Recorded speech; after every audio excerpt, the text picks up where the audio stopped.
Hey guys, Zandyman here, and today I'll be doing a duel video with VBoy1. Hey guys, what's up? And we'll be doing a book review, so let's check it out. We will be doing a book review on Magnus Chase and the Sword of Summer. Gods of Asgard. Yeah, the Gods of Asgard. The series is called Magnus Chase and the Gods of Asgard. This is a recent book. Just came out. Beginning this year. Yeah, at the beginning of this year, and I believe there's a new book in this series coming out in October. The author of this book is Rick Riordan. He wrote more fun books like the Percy Jackson series, like The Lightning Thief and The Sea of Monsters and the Titan's Curse. He also wrote the Kane Chronicles. And The Heroes of Olympus. So he's a pretty well-known author out there, and this is, I think, probably my favorite series that he's made. If you are into Norse mythology. Not Greek mythology, Norse mythology. Not Greek, Norse, because this has like Loki and Thor and the Gods of Asgard. Then this book is for you, because it has a lot of stuff in it about like Asgard, and the different worlds, world tree, and all that stuff. But the main storyline of this book, guys, goes along. There's this kid named Magnus Chase. This kid named Magnus Chase, of course. And as you can see on the cover, yep, that is him. This is not a picture book, though. So it's not a picture book. But basically, Magnus Chase is an orphan. His mom and his dad went somewhere a long time ago, and his mom had died because of unexpected causes. And then he was an orphan, and he was also homeless. And so what happens is the first chapter of, or it was the first or second chapter of the book, he dies. He literally dies, and he goes like dies. The first chapter is literally called. Yeah, the first chapter is literally called "Good Morning, You're Going to Die."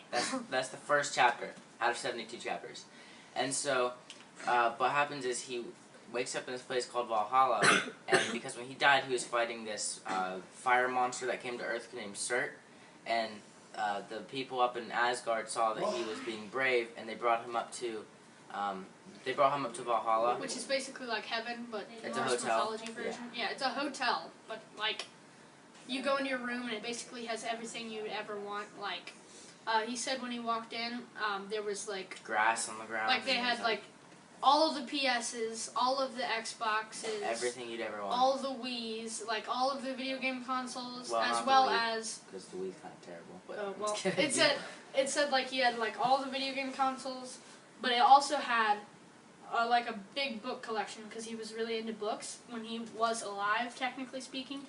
And so basically what happens is he ends up going on this whole journey and figuring out what his heritage is from and who his father was. His father was actually the god, he figures out, of summer and wealth, the god of Frey. And so basically what he's trying to do is the main plot of the book is he's trying to stop Ragnarok, which is supposedly doomsday in Norse mythology. He's trying to delay Ragnarok from happening because everyone knows it's going to happen. Or the apocalypse. It's because everyone knows it's going to happen, but he's trying to delay Ragnarok from actually coming into a reality.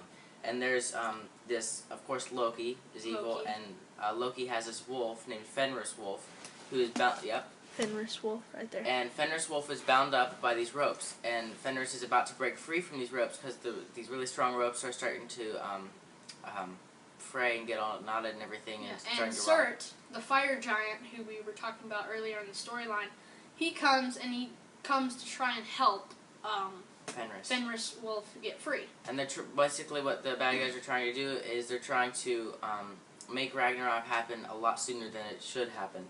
And so Magnus is supposed to go and get new ropes to rebound Fenris Wolf, destroy Surt, and then delay Ragnarok for as long as possible.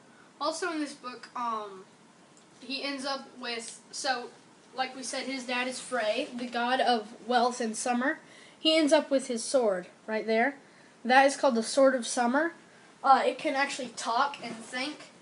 Its name is actually Summerbrander, but he decides to name it Jack. I like this book. It's very funny. A lot of the chapter names are really funny. The funny. comic relief in this book is very well. Yeah, it's not like puns and stuff. It's like it's funny jokes. The chapter names themselves are funny. Like, listen to some of these Good morning, names. you're going to die. Make way for ducklings or they will smack you upside the head. You look great without a nose, really. My room does not suck. Pleased to meet you. I will now crush your windpipe. Phil the potato meets his doom. I did not ask for biceps. Yeah, let's see, where else is it? My friends fall out of a tree. Ganilla gets blowtorched, and it's not funny. Okay, it's a little funny. That's really what the chapter's called. Yeah. I recycle myself. Where was the other one? I'm trash talked by a squirrel. Yeah, that one's funny. I can't remember where it is, but one of them is join the dark side. We have Pop-Tarts. And believe it or not, the last chapter in the book is called I Lose a Bet. So the chapter names are funny, and the book is funny in itself because there's just tons. It's just a really good book. Like most books you read, you have to get past the first maybe 5 chapters until you start like not wanting to put it down. At least that's what it's like for me for most books. This book on the first chapter, I couldn't stop. Like I had to keep. Of course, I had to stop myself, but it was really hard to stop reading because it was so funny and so good. Yeah, for the people who like shorter chapters, this book has pretty short chapters. I think the longest. So the first chapter is from 3 to 11.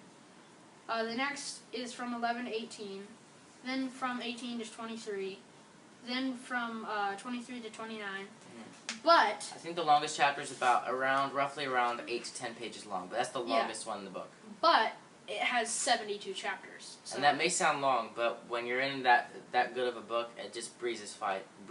And the chapters are really short, so it's not like because if they were dragging out and I would not read it.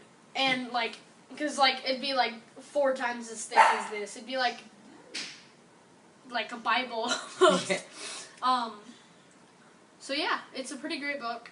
Recommend it for all of you who like action-packed, funny, just good books all around. It's very good, and we cannot wait for the next one to come out. I'm totally going to get it. Yeah, you can pick it up at your local Walmart. Exclusively at Walmart, actually. Well, no, if you go to Walmart, it comes with a little book hanger, or not a book hanger, a door hanger. Also, you can use it as a bookmark. Sadly, we cannot find the bookmark. Yeah. But basically, it's like you can hang it on your door. It's like the things that you get at the hotel. It says, It says, what's it called?